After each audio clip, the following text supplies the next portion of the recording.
दोस्तों, मैं मोहम्मद लतीफ़ एडवोकेट आज आपको एक ऐसी जानकारी देने जा रहा हूं जो आप सबके लिए बहुत ही ज़रूरी है।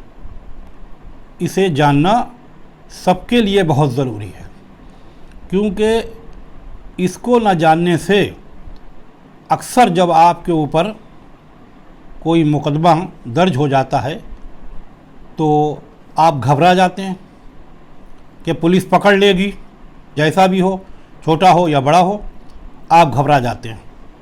तो आज मैं जो बात कर रहा हूँ आपसे, आज मैं आपको 7 साल की सज़ा या इससे नीचे के मुकदमे में 7 साल से नीचे की सज़ा के मुकदमे में बात कर रहा हूँ कि इसमें आपका क्या राइट है। 7 साल की सज़ा तक का, 7 साल से नीचे की सज़ा तक का जो मुकदमा है, इसमें पुलिस आपको गिरफ़्तार करेगी तो कैसे, क्या फॉर्मेलिटीज़ उसे पूरी करना पड़ेंगी और किस तरह आपकी गिरफ़्तारी वो कर सकती है। मैं बात कर रहा हूँ CRPC की धारा 41। CRPC की धारा 41 में नवंबर 2010 में एक संशोधन किया गया था। और ये संशोधन क्या था?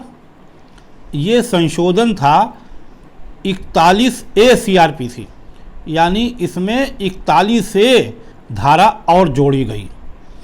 41A में क्या कहा गया, ये आपको बताने जा रहा हूँ। 41A में आपको यानी अभियुक्त को ये अधिकार दिया गया कि 7 साल की सज़ा या उससे नीचे के कम की सज़ा में अगर कोई केस आप पे दर्ज हुआ तो पुलिस आपको किस तरह गिरफ़्तार करेगी या नहीं करेगी। कोई भी 7 साल या इससे नीचे की सज़ा के मुकदमे में, चाहे वो बेलेबल हो या नॉन बेलेबल अपराध हो, चाहे जैसा भी हो, उसमें गिरफ्तारी का एक तरीका इसमें बताया गया। अब इसमें क्या बताया गया है? पुलिस आपको गिरफ्तार नहीं कर सकती, कब तक? जब तक कि वो अभियुक्त को नोटिस ना दे दे।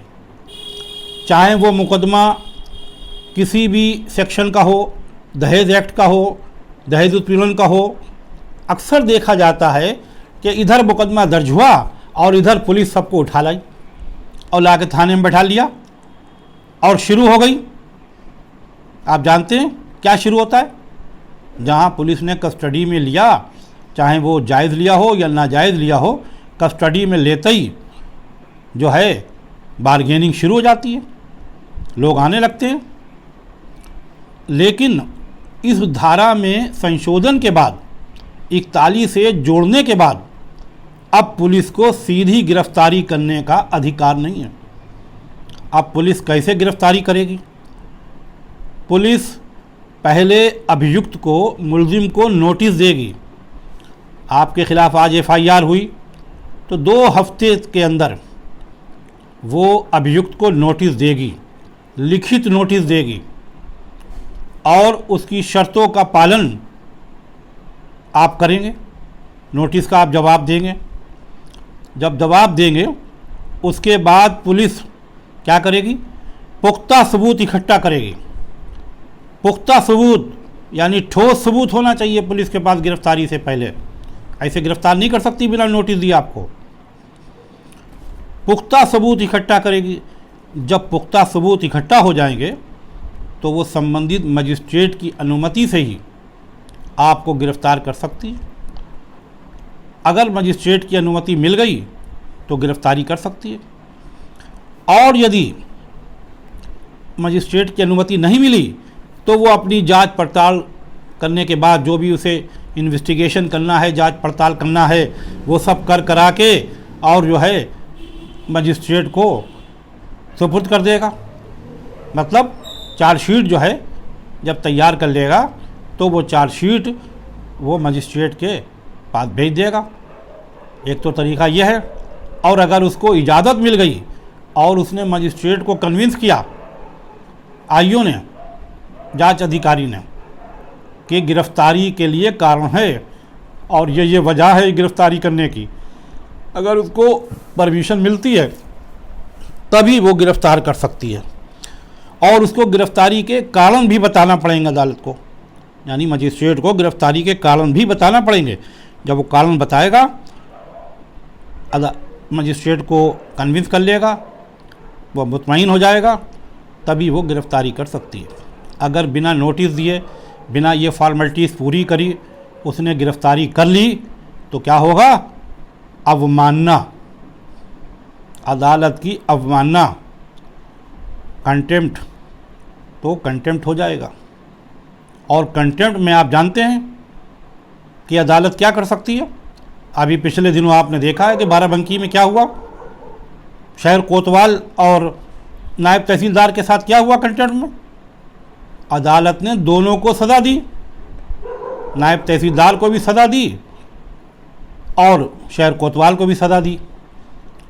उसी तरह से यहाँ पर 41A जो जोड़ा गया है, इसी मकसद से जोड़ा गया है कि इसमें पुलिस अपनी मनमानी ना कर सके, पुलिस अपनी मनमानी ना कर सकते, और अगर मनमानी करी तो फिर कंटेम्प्ट झेलने के लिए, अवमानना झेलने के लिए भी तैयार रहे।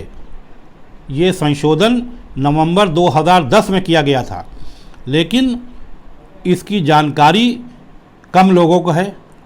जहां FIR हुई, आदमी घबरा गया, और ज़्यादातर दहेज एक्ट के मुकदमों में ये ऐसे मुकदमा है कि बड़े बड़े शरीफ लोगों के ख़िलाफ़ भी ये मुकदमा दर्ज हो जाता है, जो क्रिमिनल माइंडेड नहीं हैं, कभी उन्होंने क्राइम से उनका कोई वास्ता नहीं रहा, कभी उन्होंने थाना नहीं देखा, अदालत नहीं देखी, ऐसे लोगों पे भी ये मुकदमा दर्ज हो जाता है। तो वो घबरा जाते हैं, और पुलिस जो है ऐसे लोगों को ज़्यादा घबराती भी है, ज़्यादा परेशान भी करती है, उनके घर जल्दी पहुंच जाती है। जो क्रिमिनल्स हैं उनके घर तो चाहे भले ही देर लग जाए, क्यों क्रिमिनल ज़्यादा डरते नहीं। जो बहुत हार्ड क्रिमिनल हैं उन्हें कोई ज़्यादा डर नहीं लगता, हम तो जानते हैं हमने ये अपराध कर दिया है तो हम पकड़े जाएंगे, हम जेल भी जाएंगे, सब कुछ करेंगे। लेकिन जो सिंपल लोग हैं, जो किसी अपराध से संबंध नहीं रखते हैं, वो लोग डर जाते हैं, और उस डर में पुलिस अपनी मनमानी करती है। अब यह मनमानी पुलिस नहीं कर सकती, अब मनमानी नहीं कर सकती। अगर मनमानी करी तो फिर कंटेम्प्ट झेलना पड़ेगा। अभी हाल में ही सर्वोच्च न्यायालय ने इसके बारे में एक गाइडलाइन फिर जारी की। गाइडलाइन जारी करके ये सख्ती की है कि अगर इस तरह की हरकत कोई करे तो उसके खिलाफ सख्त कार्रवाई होगी। सुप्रीम कोर्ट ने 2014 में ही एक मामले में यह आदेश दिया था कि नोटिस देना ज़रूरी है। या honourable supreme court of India ने दिया था कि आदेश में कहा कि नोटिस देना ज़रूरी है। बिना नोटिस दिए पुलिस ने अगर गिरफ्तारी की तो उसे अवमानना का मुकदमा झेलना पड़ेगा, और उसमें उसको सज़ा भी हो सकती है, जुर्माना भी हो सकता है। तो अब पुलिस ऐसी मनमानी अगर करती है तो अवमानना की दोषी पाई जा सकती है। इसलिए आपको इसकी जानकारी ज़रूर होना चाहिए कि 7 साल या इससे नीचे का अगर अपराध है और पुलिस ने आपको नोटिस नहीं दिया है, बिना नोटिस के आपको गिरफ़्तार कर लिया है, तो ये अवमानना है। इसके अलावा पुलिस ने किसी को गिरफ़्तार किया तो रिमांड लेते वक्त, यानी रिमांड उसका जब पुलिस लेती है, पुलिस ले जाती है उसे गिरफ़्तार करके, तो मजिस्ट्रेट को भी ये देखना ज़रूरी है कि रिमांड के वक्त इन चीज़ों को देखना ज़रूरी है कि नोटिस दिया है या नहीं दिया है, और दिया है तो शर्तों का पालन हुआ है या नहीं हुआ है, और गिरफ़्तारी की क्या वजह है, ये देखना भी ज़रूरी है, इसका पालन करना भी ज़रूरी है। अब इसका पालन कराने के लिए, इस नियम का, इस धारा का पालन कराने के लिए सरकार ने गाइडलाइन जारी करी है। सरकार ने क्या करा है? सरकार ने ये करा है कि सरकार ने आदेश दिया है कि इसका कड़ाई से पालन हो। जो पालन नहीं करेगा उसे अवमानना झेलना पड़ेगी। सरकार ने इसके लिए एक आदेश जारी करके डायरेक्टर जनरल पुलिस, उसके अलावा रजिस्ट्रार हाई कोर्ट्स, उसके अलावा अभियोजन को भी ये निर्देश दिए हैं कि इसका कड़ाई से पालन किया जाए। जो लोग पालन नहीं करेंगे उन पर कार्रवाई होगी। तो ये आप अच्छी तरह समझ लें कि अगर 7 साल या इससे नीचे का मुकदमा आपके ख़िलाफ़ आता है, अगर इतनी सज़ा है इसमें, तो आप घबराएं नहीं। आपके पास पुलिस का नोटिस आएगा, पुलिस आपको बुलाएगी, आपसे जो कुछ भी पूछे वो आप बताएं। पुलिस अपनी मनमानी नहीं कर सकती। अगर वो मनमानी करती है तो फिर वो क्या होगा? उसको अवमानना झेलना पड़ेगी। इसलिए अब पुलिस की मनमानी नहीं चलेगी। गिरफ्तारी से पहले पुलिस को नोटिस देना ही है और रिमांड देते वक्त अदालत को भी देखना होगा। अदालत को भी देखना होगा कि जायज़ तरीके से गिरफ्तारी है या नहीं है।